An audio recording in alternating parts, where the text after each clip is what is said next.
Ketika orang menderita penyakit yang tidak logis secara medis, apakah itu penyakit karena gangguan jin ataukah penyakit karena sihir atau akibat dukun, ya, maka terapi yang benar secara syar'i, secara agama Islam adalah ru'yah. Ya.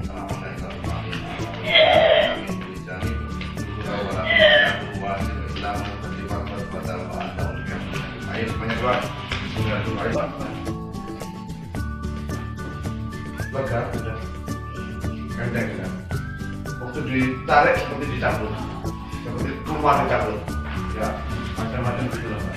Padahal cuma dipegang, ditarik. Tetapi yang jadi pertanyaan, kenapa ada orang setelah ru'yah masih belum sembuh? Atau setelah ru'yah dia baik, kemudian setelah beberapa saat kambuh lagi? Bisa jadi ru'yah yang pertama itu sebenarnya berhasil, ya. Kenapa kambuh lagi? Sebenarnya adalah semestinya seseorang itu setelah diru'yah pertama dan kemudian sembuh, semestinya orang itu sebenarnya seterusnya dia mampu melindungi diri sendiri, karena dia tidak bisa menggantungkan diri kepada ustadznya untuk mengobati dia terus atau meruqyah dia terus menerus, karena para ustadznya pun ada keterbatasan. Ibaratnya ketika mengusir maling dengan polisi, ya, ketika polisinya datang, malingnya pergi. Ketika dia diru'yah oleh seorang peru'yah, oleh seorang ustadz atau ustadzah, kemudian dia sembuh, artinya jinnya pergi. Tapi setelah polisinya pergi, malingnya balik lagi. Bisa saja terjadi demikian. Setelah selesai diru'yah, jauh dengan ustadznya atau ustadzahnya, kemudian dia kambuh lagi, karena orang itu atau pasien tersebut yang sakit itu tidak kembali, dia tidak berhijrah dari kebiasaannya, tetap saja seperti itu, sehingga dia masih melakukan hal-hal yang masih disenangi oleh setannya atau jinnya, sehingga jinnya masih kerasan mengganggu orang itu, masih suka.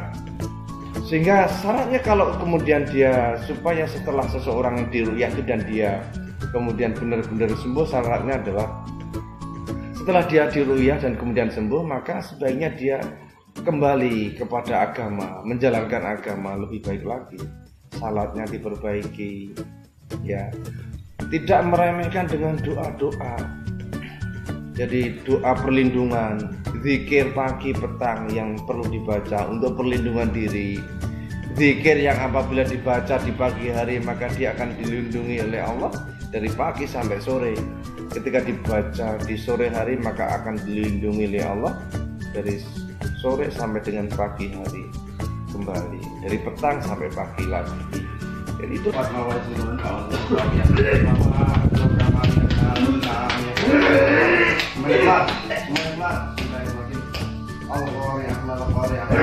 bener.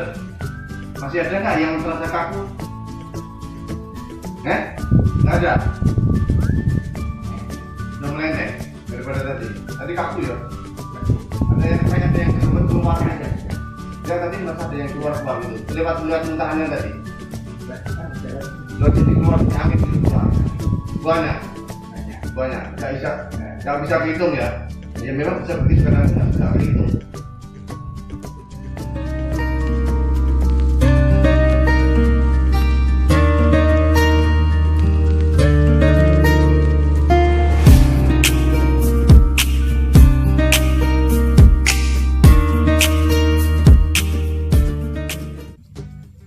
di antara contoh dari doa-doa perlindungan diri yang perlu kita baca di pagi hari dan di petang hari adalah doa-doa di dalam hadis Rasulullah SAW, bahwa doanya adalah demikian, ya. Jadi Bismillahilladzi la yadurru ma'asmihi syai'un fil ardi wala fis sama'i wa huwas sami'ul alim. Saya ulangi lagi sekali lagi ya, biar tambah hafal. Bismillahilladzi la yadurru ma'asmihi syai'un fil ardi wala fis samai wa huwas samiul alim. Jadi kata Nabi, barang siapa membaca doa ini 3 kali, maka tidak ada sesuatu pun baik dari langit maupun bumi yang mampu mencelakai orang itu. Ya, apabila dibaca di pagi hari 3 kali, maka cukup melindungi orang itu dari pagi sampai dengan sore. Apabila dibaca 3 kali di waktu sore, maka cukup melindungi orang itu dari sore ke pagi hari lagi, atau dari petang hari ke pagi harinya lagi. Itu adalah contoh doa pelindungan diri yang perlu kita baca. Yang lain lagi adalah ada di dalam hadis pula doa ini atau zikir ini, bunyinya adalah la ilaha illallah wahdahu la syarikalah lahul mulku walahul hamdu wa huwa ala kulli syai'in qadir. Ya, saya ulang lagi sekali lagi biar tambah hafal. La ilaha illallah wahdahu la syarikalah lahul mulku walahul hamdu wa huwa ala kulli syai'in qadir. Jadi kata Nabi, barang siapa membaca itu 100 kali di pagi hari, maka ya baginya ditulis 1000 macam kebaikan dan dihindarkan dari 1000 macam keburukan, dan menjadi perisai atau pelindung diri bagi orang itu. Jadi ini salah satu doa-doa pelindungan diri. Jadi menjadi perisai atau benteng atau pelindung dari gangguan-gangguan jin, setan, sihir dan lain-lain. Ya. Jadi ini adalah zikir-zikir yang manfaatnya banyak sekali dari sisi pahala. Ya, pahalanya besar sekali, ditulis 1000 macam kebaikan, dihindarkan dari 1000 macam keburukan, dan menjadi perlindung diri. Maka ini adalah doa-doa warisan Rasulullah yang perlu kita amalkan. Maka mereka yang sudah diruyah sebaiknya membiasakan membaca doa-doa pelindungan diri, walaupun saya yakin masih banyak doa-doa yang lainnya. Jadi itulah amalan seorang muslim yang benar. Maka dia akan mengamalkan zikir-zikir yang diwariskan Rasulullah. Mau makan baca doa, mau tidur baca doa, mau keluar rumah baca doa, mau masuk WC baca doa. Sehingga ketika itu semuanya sudah dilakukan, maka insya Allah dia akan sembuh. Saya ingin mencontohkan begini. Nabi pernah bersabda bahwa rumah yang tidak digunakan ngaji itu seperti kuburan. Maknanya apa? Rumah yang penghuninya tidak suka ngaji, maka itu seperti kuburan. Artinya apa? Banyak setannya di situ, karena setan suka tinggal di rumah yang seperti itu. Artinya apa? Ketika orang itu senang ngaji, maka setan akan menjauh atau tidak kerasan atau tidak mampu dia dekat-dekat dengan rumah itu. Ya. Sedangkan badan ini tidak ubahnya juga seperti rumah bagi setan. Karena Nabi bersabda, sesungguhnya setan itu mudah keluar masuk ke dalam tubuh seseorang seperti mengalirnya darah di dalam pembuluh darah. Artinya apa? Sesungguhnya badan itu bagi setan sesungguhnya adalah rumah yang dia mudah keluar masuk, ya, seperti halnya rumah. Maka ketika orang yang memiliki badan tersebut dia tidak suka ngaji, enggan atau malas untuk ngaji, maka tidak ubahnya juga badan itu juga seperti kuburan, sehingga setan banyak, sangat mudah keluar masuk dan jumlahnya bisa banyak sekali. Seperti kuburan itu banyak sekali. Maka seperti itu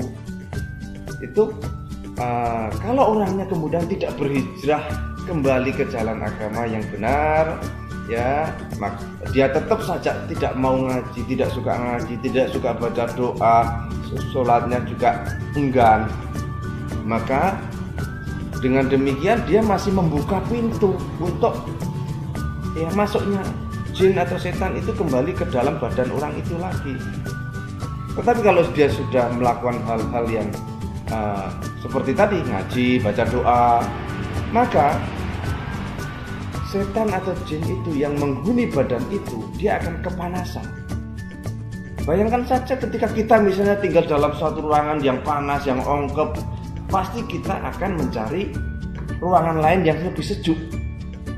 Maka tidak usah diru'yah pun, tidak usah minta bantuan peru'yah pun, maka orang yang suka ngaji, baca doa, lakukan sholat dengan benar, maka ya secara otomatis jin atau setannya itu akan pergi dengan sendirinya, karena badan itu menjadi tidak cocok atau tidak nyaman lagi bagi setannya. Dia akan mencari tempat hunian lain yang nyaman bagi dia. Jadi badan itu sudah tidak nyaman lagi. Ya, begitu. Jadi ini mudah-mudahan ini adalah pembelajaran bagi orang-orang yang sudah diru'yah kok masih sakit lagi, kambuh lagi. Introspeksi, apakah dia sudah kembali berhijrah ya ke jalan yang lebih baik lagi, yang menjalankan agama lebih benar lagi. Ya, jadi itu. Kemudian yang lain ingin saya sampaikan bahwa kadang kalau saya meru'yah pasien ya, saya tidak ingin berlama-lama meru'yahnya ya. Saya seringkali ingin segera menyelesaikan terapi. Saya tidak menyukai hal-hal yang berbicara dengan jinnya lewat pasiennya yang kesurupan lalu berbicara atau bercakap-cakap. Saya menghindari hal yang demikian ya, karena bagi saya tidak ada manfaatnya saya bercakap-cakap dengan jinnya atau setannya melalui orangnya itu. Karena saya melihat ada juga terapis-terapis yang dia bercakap-cakap ya, suka bercakap-cakap ya. Karena apa?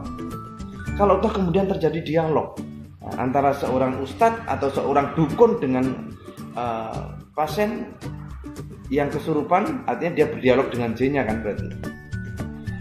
Buat apa? Manfaatnya apa? Kalau toh jinnya berkata ini, berkata itu, oh dia disuruh oleh dukun ini, disuruh oleh si A, si B, supaya orang tersebut menjadi sakit parah, supaya rumah tangganya hancur, supaya usahanya bangkrut, ya, supaya bercerai dengan pasangannya, ya. Manfaatnya apa? Mungkin yang terjadi adalah fitnah. Kemudian yang kedua, belum tentu yang disampaikan jin tersebut adalah benar. Ya, karena bisa saja dia berkata benar, tetapi ditambahi dengan banyak kebohongan-kebohongan. Itu ada di dalam Al-Quran. Apa yang dia jin itu membisik-bisikkan kepada tukang ramal, dia kadang-kadang menyampaikan kebenaran, tetapi dibumbui dengan 1000 macam kebohongan. Itulah ucapan jin. Ada disampaikan di dalam Al-Quran. Kemudian ketika terjadi percakapan antara seorang terapis dengan jinnya, ya, maka sama saja demikian. Belum tentu yang disampaikan jin itu benar. Ya. Buat apa? Sebagaimana manusia saja kadang-kadang berkata kepada temannya sesama manusia, kadang-kadang dia berkata benar, kadang-kadang juga banyak bohongnya. Manusia saja sesama manusia saja juga sering tidak benar ucapannya, apalagi ini jin kepada manusia. Nah, maka dari itu kalau saya pribadi, saya lebih suka langsung saya terapi pasien. Ya, yang penting bagi saya, yang penting jinnya segera keluar dan pasiennya segera sembuh.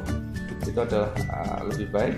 Dan kemudian pasiennya kita ajarkan doa-doa perlindungan diri setelah itu, sehingga supaya dia tidak diganggu lagi dan akhirnya sembuh. Ya, ini adalah suatu pelajaran yang berharga bagi kita semuanya. Ya. Sebenarnya adalah terapi ru'yah itu adalah sudah benar dan baik sesuai dengan syariat agama, memang demikian. Kalau toh kemudian ada yang masih belum sembuh karena memang caranya masih ada yang tidak benar, dan kemudian lagi jangan sampai yang sudah benar ini dia sudah berobat secara benar, dia malah datang kepada seorang dukun, sehingga malah yang benar menjadi tidak benar. Sudah berobat kepada ustadz, kemudian sudah diru'yah dan sembuh, ya, tapi kambuh lagi malah datang kepada dukun. Jadi saya sampaikan bahwa Nabi pernah bersabda, barang siapa mendatangi dukun atau tukang ramal, kemudian dia percaya apa yang disampaikan dukun atau tukang ramal itu, maka tidak diterima sholatnya selama 40 hari. Sayang sekali kalau kita sampai demikian.